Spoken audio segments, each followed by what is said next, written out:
राम कुमार गौतम तो एक ठग था, इस हल्का में ठग कर जाना रहा। वो कोई विधायक ही नहीं है, ना विधायकी का उसका कोई भी कहीं पर भी नजर है। 2.5 साल था रहा कड़े को उसके पास गया तो कह दिया मेरी चलती नहीं। तेरा छोरा डबल एजी कैसे लगवा लिया तुमने? मुख्यमंत्री के साथ मिलकर के गेम खेलता हो सारा मुख्यमंत्री, और वो एक उसकी सारी मानना है। अगर राम कुमार गौतम चाहे तो शाम तो पहला मुआवजा मंजूर हो जाए, इतनी चाल उसकी सरकार में। और मूर्ख बना रहा है, कहता मेरी चलती ही नहीं। हाँ, यही बात सामने आवा है कि मेरी चलती नहीं, यही बात कहो है। वो सिर्फ दुष्यंत को कंट्रोल करने के लिए आयर कर रखा है बीजेपी ने। जब दुष्यंत ज्यादा हवा में उठे औती गौतम पर गाड़ी दुआ दे, औती खोपर खापर कह दे। जातिवाद करना होगा नहीं, वहाँ खूब बोलेगा। जहाँ अच्छी बात करनी हो किसान का तो पता नहीं क्यों यू हल्का बेवकूफ हो गया, तो जन्मजात विरोधी है किसान का। कुमार गौतम तो जब से हमने उसकी राजनीति देखी है नारायण की, वो तो कभी भी किसान को शक्लें देख कर राजी नहीं कभी। वो तो चक्कर क्या था कि पिछला जो विधायक था वो कमीशन खोरी में ज्यादा उलझ गया था, पैसे खूब दिलवाए हल्के में, मगर उसका भाई का छोरा छोड़ रखा था कमीशन खाना फिर करता। उसका कमीशन खोरी से तंग होकर और आए दिया, अयो जिता दिया, यो सारा सौदन लेकर बच गया। तहसील का उद्घाटन कर गया और उद्घाटन कर जाए रुपये को नहीं मिलते, माड़े कर माड़ा के पैर फिर गया है। हमने देखे कि राजी को नहीं हो, किसी रुपये दबाव था। राम कुमार गौतम वास्तव में ठग आदमी है। इस हल्के के वोट ठग के और पंचकुल्ले के सवाल लवाव है। विधानसभा में बोलना तो नारायण का विधायक है यार, ये तो नारायण का सवाल लाना है। शाहबाद मारकंडे का की बात कर रहे हैं, शाहबाद मारकंडे में उसकी बुआ भी रखी है।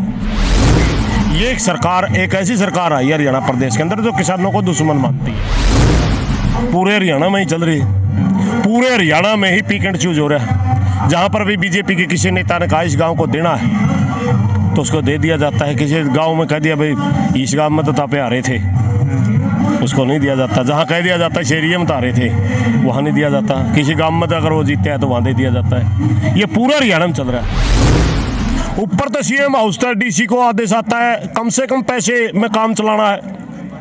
डीसी एसडीएम को कहता है कम से कम गिरदौरी करो, एसडीएम तहसीलदार को कहता है फलानी तहसील को 0 दिखा दो। ये सारे गेम सरकार के इशारे कर रहे हैं। ये डीसी मैडम भी अपनी ताकत बोल रही है, एसडीएम भी अपनी ताकत बोल रहा है। सभी साथियों को नमस्कार, मैं मंजीत कोथ। साथियों, आप सभी को पता है कि जो किसान आंदोलन के जो भी अपडेट आए थे हम आप लोगों तक शेयर करा थे, लेकिन ईब 16 तारीख तक जो तहसील है खेड़ी जालो हिसार जिला की तहसील है उसका ताला लगा रखा है। तो किसानों को मुआवजा नहीं मिला, उसी को लेकर किसान नाराज थे और ये ताला लगा दिया। तो ये प्रधान जी की अगुवाई में जो सुरेश कोथ जी है किसान नेता है, तो उनकी अगुवाई में ताला लगाया गया है। तो क्या कुछ रहेगा कि क्या कुछ बातचीत चल रही है सरकार के लिए, तो के कुछ इन्फॉर्मेशन आगत आए तो सारी बात करांगे। प्रधान जी सबसे पहला तो राम राम। राम राम जी। प्रधान जी, ये कब तक चलेगा? कई दिन हो गए लग गया ना ताला इसका?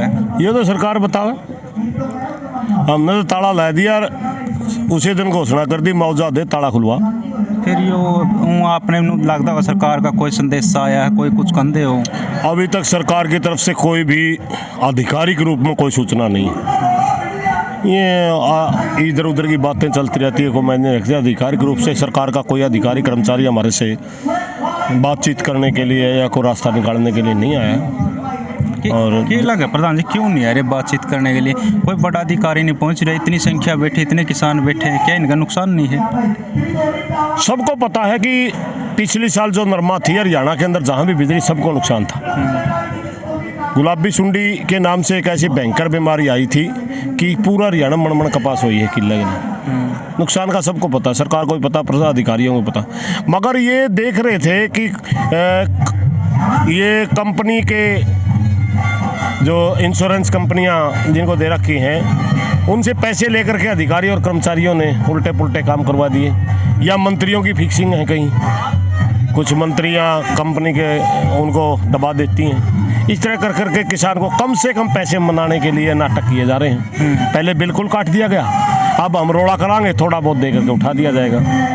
जो जायज़ हक है वो तो देते ही नहीं किसानों को, क्योंकि ये एक ऐसी सरकार आई है हरियाणा प्रदेश के अंदर जो किसानों को दुश्मन मानती है, दिमागी रूप से दुश्मन मानती किसानों से। क्या लगा प्रधान जी, कोई राजनीतिक साजिश है ये जो खेड़ी जालव तहसील का मुआवजा रोक किया गया है? पूरे हरियाणा में ही चल रही है, पूरे हरियाणा में ही पिक एंड चूज हो रहा है। जहाँ पर भी बीजेपी के किसी नेता ने कहा इस गाँव को देना है तो उसको दे दिया जाता है। किसी गाँव में कह दिया भाई इस गाँव में तो तापे आ रहे थे, उसको नहीं दिया जाता। जहाँ कह दिया जाता है इस एरिया में तारे थे, वहाँ नहीं दिया जाता। किसी गांव में अगर वो जीते हैं तो वहाँ दे दिया जाता है। ये पूरा हरियाणा में चल रहा है। ये बीजेपी के लोग मुआवजे के ऊपर भी राजनीति करते हैं, जो कि बिल्कुल ही घिनौना काम है, क्योंकि राजनीतिक विषय कुछ दूसरे होते हैं। यूँ एक किसान के पेट से जुड़ा हुआ सवाल होता है, इसके ऊपर राजनीति नहीं करनी चाहिए, ना पक्ष न करनी चाहिए, ना विपक्ष न करनी चाहिए। कि किसान की फसल मर गई, उसका अगली फसल बीज जाए, इतना तो कंपनसेशन देना ही चाहिए ना। प्रधान जी, आप इशारे इशारे में बात करें, कोई बीजेपी का कोई बड़ा लीडर है जो ऐसा काम कर सके है? पूरी सरकार इस काम में भी है, क्योंकि मैं मात्र खेड़ी तहसील की बात नहीं कर रहा, पूरे हरियाणा के 20 उदाहरण दे सकता हूँ। उस गांव को मुआवजा इसलिए नहीं मिला कि यहाँ बीजेपी के नेता को वोट नहीं मिले। इस गांव को मुआवजा इसलिए मिल रहा है, नुकसान दोनों को बराबर एक मन के पास हुई। एक गाँव को पैसा इसलिए मिल रहा है कि वहाँ बीजेपी का नेता जीत गया। ये हालात पूरा हरियाणा में है। प्रधान जी, जैसे फिर राम कुमार गौतम जी जनता ने बना रखे हैं, तो क्या वो नहीं दिलवा सकते मुआवजा, क्योंकि नुकसान हो रहा है किसानों को? राम कुमार गौतम तो एक ठग था, इस हल्के में ठग कर जाना रहा। वो कोई विधायक ही नहीं है, ना विधायकी का उसका कोई भी कहीं पर भी नजर है। 2.5 साल था हमने न्यू कड़ा को उसके पास गया तो कह दिया मेरी चलती नहीं। तेरा छोरा डबल एजी कैसे लगवा लिया तूने? मुख्यमंत्री के साथ मिलकर के गेम खेलता हो सारा मुख्यमंत्री, और वो एक उसकी सारी मान्य है। अगर राम कुमार गौतम चाहे तो शाम तक पहला मुआवजा मंजूर हो जाए, इतनी चालो उसकी सरकार में। और मूर्ख बना रहा है, कहता मेरी चलती ही नहीं। हाँ, यही बात सामने आवा है कि मेरी चलती नहीं, यही बात कहो है। वो सिर्फ दुष्यंत को कंट्रोल करने के लिए आयर कर रखा बीजेपी ने। जब दुष्यंत ज्यादा हवा में उठे औती गौतम पर गाड़ी दुआ दे, बहुत ही खोपर खापर कह दे, लूट लिया, खा लिया, बौड़ासू गलत किस्म के बयान दे दे, बस इतना ही तो काम उसका। बाकी वो बिल्कुल सरकार में सेटिंग करके मोटा माल चूसने लग रहे हैं, लोगों को मूर्ख बना रहा है। खूब चाला उसकी सरकार में। प्रधान जी, विधानसभा में पूरा तड़क भड़क बोल रहे हैं राम कुमार गौतम जी, लेकिन किसान मजदूर की आवाज़ क्यों नहीं उठा पाते? पहला तो कहो हम जनता जात की बोल देगा, जातिवाद करना होगा नहीं, वहाँ खूब बोल देगा। जहाँ अच्छी बात करनी हो किसान का तो पता नहीं क्यों यू हल्का बेवकूफ हो गया, तो जन्मजात विरोधी है किसान का। राम कुमार गौतम तो जब से हमने उसकी राजनीति देखी है नारनून की, वो तो कभी भी किसान को शक्लें देख कर राजी नहीं आया कदे। वो तो चक्कर क्या था कि पिछला जो विधायक था वो कमीशन खोरी में ज्यादा उलझ गया था, पैसे खूब दिलवाए हल्के में, मगर उसका भाई का छोरा छोड़ रखा था, कमीशन खाना फिर करता। उसका कमीशन खोरी से तंग हो गए और आ दिया, यो जिता दिया, यो सारा सौदन लेगा बच गया। यो आज का दिखे नहीं फिर निकल रहे हैं। 2.5 साल हो गए, आमदा ही निकली। 2.5 साल हो गए, विधानसभा में भी नाम नहीं खेड़ी तहसील का तो टेलीविजन में तो दिख जाए किसी ने परले का माँ नाम ले दे, तो टेलीविजन में भी नाम खोल लेना इस तहसील का। तो उद्घाटन करने तो आए थे दुष्यंत चौटाला भी आया, तो खुद भी आया था। किसका का? तहसील का कराया था उद्घाटन है, फिर नाम क्यों नहीं लेते? इस तहसील का उद्घाटन कर गया और उद्घाटन कर जय दर रुपये को नहीं मिलते, माड़े कर माड़ा के पैर फिर गया है। हमने देखे कि राजी को नहीं हो, किसी रुपये दबाव था। राम कुमार गौतम वास्तव में ठग आदमी है, इस हल्के के वोट ठग के और पंचकुल्ले के सवाल लवाव है। विधानसभा में बोलना तो नारनूंद का विधायक है यार, ये तो नारनूंद का सवाल लाना है। शाहबाद मारकंडे का की बात कर रहे हैं, शाहबाद मारकंडे में उसकी बुआ भी रखी है, वोट तो इनने दे रखे, इनकी बात क्यों नहीं करता? वो ठग है, वोट ठग ले गया। वोट दिए, नारनूंद की जनता ने बनाया है, लेकिन बात करा है वो तीसरी गुट में पैसे लेके हमने सारी बात मेरा कड़कड़ चोरी हुआ। बहुत से विषय से आगरा जो कर अवैध कॉलोनी है कड़िया, किसी MLA तो रजा होगा जिसने कॉलोनी काट रखी है।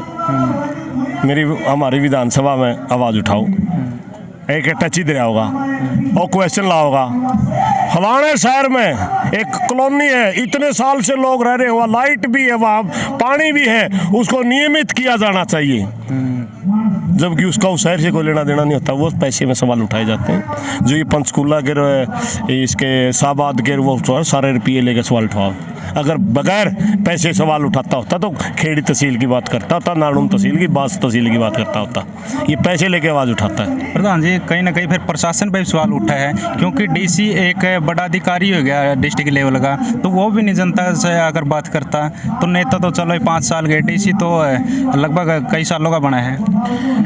ये अपनी ताकत भूल गए, प्रशासनिक अधिकारी अपनी ताकत भूल गए, ये गुलाम बन गए राजनीति वालों के। ऊपर तो CM हाउस था, DC को आदेश आता है कम से कम पैसे में काम चलाना है, डीसी एसडीएम को कहता है कम से कम गिरदौरी करो, एसडीएम तहसीलदार को कहता है फलानी तहसील को जीरो दिखा दो। ये सारे गेम सरकार के शरफ कर रहे हैं। ये डीसी मैडम भी अपनी ताकत बोल रही है, एसडीएम भी अपनी ताकत बोल रहा है। सच्चाई है जनता के नौकर हैं। वो तो कुर्सी तो आनी जानी चीज़ हो, 5 साल किसी के नीचे, 5 साल किसी के नीचे, ये तो स्थायी है ना। ये भी अपनी ताकत बोल रहे हैं। ये भी आज अधिकारी नहीं रहे, ये भी गुलाम बन चुके हैं। और प्रधान जी आगे क्या कुछ रणनीति रहे, क्योंकि आप टोलों का जिक्र कर रहे थे कि हिसार जिले 4 टोल है वो बंद करेंगे, क्या कुछ रणनीति है? ये हमने यहीं बैठे शमशेर नंबरदार आ रहा था हिसार, हम तो बॉर्डर के ऊपर है, जो सीनियर है राष्ट्रीय लेवल का संयुक्त मोर्चा है, मैं तो उसका मेंबर हूँ। शमशेर नंबरदार यहाँ हिसार जिले का जो संयुक्त मोर्चा बना था उसके मेंबर हैं। तो वो कहने लगे जी बताओ हिसार जिले में क्या करना चाहिए। हमने कहा चलो टोल, किसानों के टोल फ्री कर देते हैं, किसाना टोल नहीं लगेगा, बाकी काट ले, भाई कोई व्यापारी आओ उसका काट ले। तो क्या पहचान रहे किसान गाड़ी झंडा माँ में पिछाड़ आपे हमारे जानते नहीं हुए किसान हराए दर्द मारेंगे उसमें दूर कर इस तरह से होता है। हमने मेरा किसान है और जो सिर्फ किसान का नाम लेगा अलग देगा किसान, हाँ जी जान दो जी, उस किसान को नहीं बाहर था। हमने मेरा हमारे मनसागा मामे अगर मान लिया ठीक नहीं, सारे टोला में धरना लगा देंगे और सारी गाड़ी फ्री चलेंगी, किसी का टोल बंद सबका। कब तक चलेगा? जब तक मुआवजा नहीं देंगे पूरे हिसार जिले के किसानों को खाता में नहीं आने देते, खाता में नहीं रहने देते। ठीक है प्रधान, धन्यवाद जी। देखो ये प्रधान जी थे सुरेश कोथ जी, उन्होंने बताया कि आगे जो रणनीति है 4 टोल आ गए हिसार का एरिया में, तो वो टोल बंद करा फ्री कराएंगे, किसानों के लिए फ्री कराएंगे। तो आपका क्या कुछ मानना, आपके सोच विचार के हुए हैं, और जो खेड़ी तहसील में धरना चल रहा है इसका बारे में क्या कुछ विचार अपना एक सभ्य कमेंट के जरिए अपनी राय जरूर रखनी। तब तक के लिए जय हिंद, वंदे मातरम।